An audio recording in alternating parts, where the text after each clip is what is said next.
Hello दोस्तों, नमस्कार। कैसे हैं आप सभी? उम्मीद करता हूँ आप सभी बढ़िया होंगे, मस्त होंगे और स्वस्थ होंगे।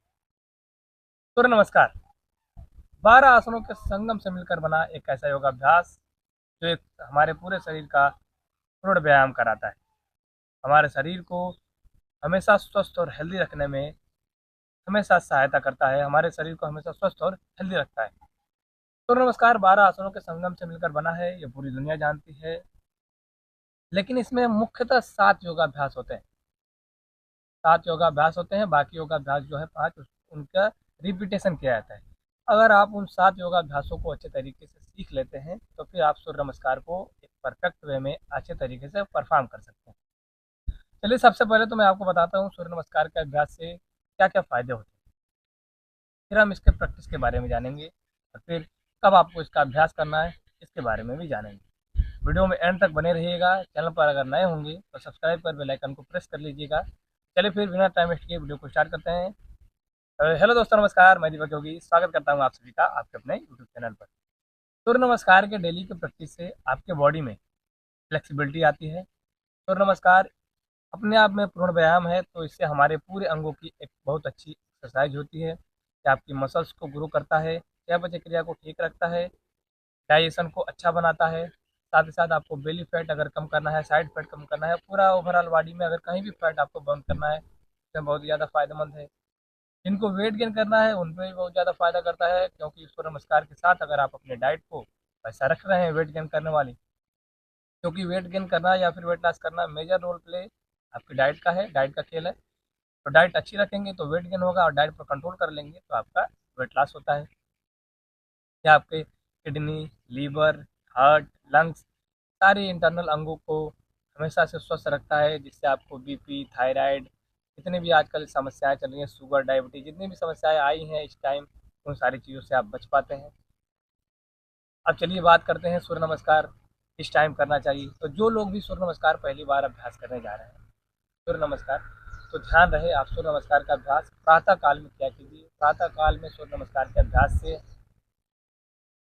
के अलग ही फायदे हैं, क्योंकि सूर्य नमस्कार इसलिए बनाया भी गया है कि सूर्योदय के टाइम अगर आप सूर्य नमस्कार कर रहे हैं तो सूर्य की किरणें जब हमारे चेहरे के ऊपर पड़ती है, हमारी बॉडी के ऊपर पड़ती है, तो उससे हमारे शरीर को विटामिन डी मिलता है, हड्डियाँ मजबूत होती हैं।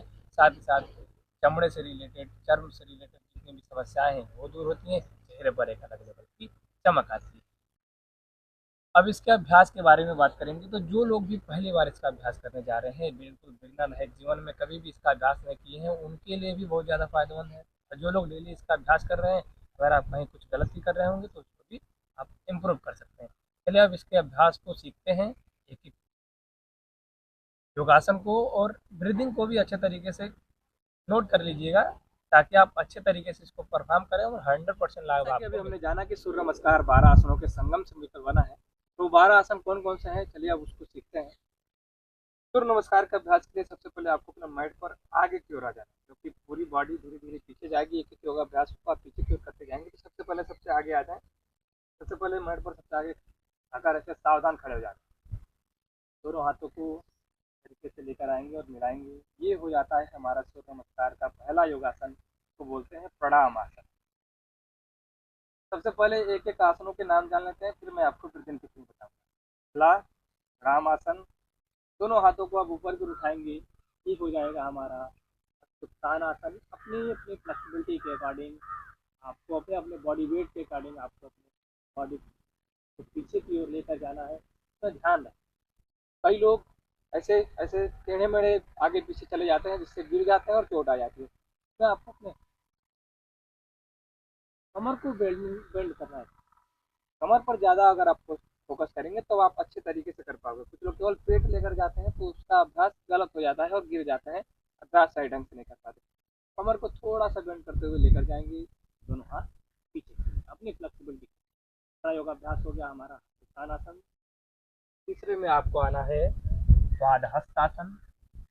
इसमें भी आपको अपनी फ्लेक्सिबिलिटी का ध्यान रखना है। जो लोग फ्लेक्सिबल हैं, केवल यहाँ जा रहे हैं, यहाँ तक अभ्यास करें, फ्लेक्सिबिलिटी बहुत अच्छी है, इस तरीके से पादहस्ता।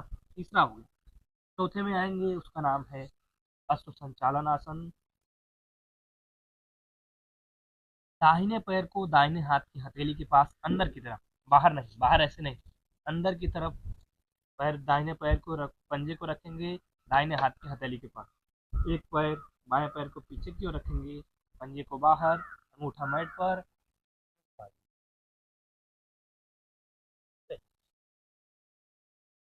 चौथा हो गया हमारा अश्व संचालन। पांचवे में आएंगे, ये हो जाता है हमारा पर्वत आसन, जिसको माउंटेन पोज के नाम से भी जाना जाता है। छठा अभ्यास अष्टांग नमन आसन। दोनों पैर के पंजे, दोनों अंगूठे, दोनों आपकी हथेलियां, दोनों चेस्ट और थोड़ी जमीन पर मिली होगी, ये हो जाता है अष्टांग नमन आसन, छठा योगाभ्यास।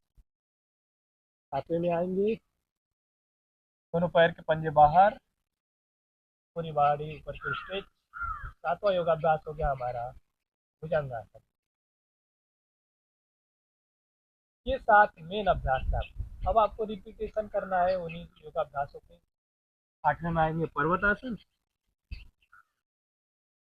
नवा योगाभ्यास अश्व संचालन आसन। दूसरे पैर के साथ, बाएं पैर के साथ इस बार करेंगे, उसके बाद दाहिने पैर के साथ रिपीट। दसवां पारहस्तासन। 11वें में उत्थानासन।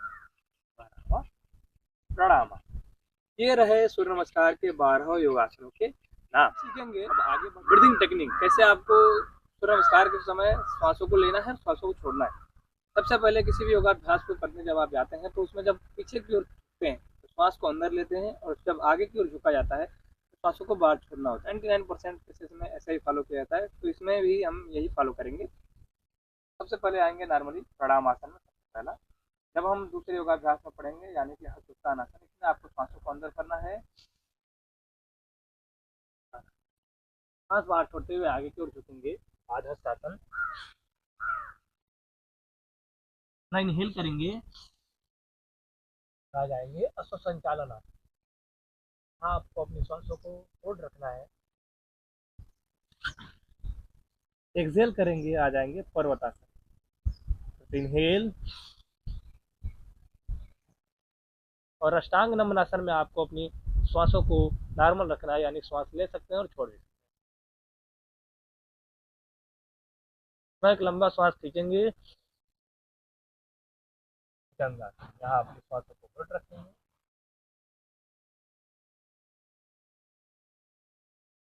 श्वास बाहर छोड़ते हुए पर्वतासन। तो लंबा गहरा श्वास, संचालन आसन।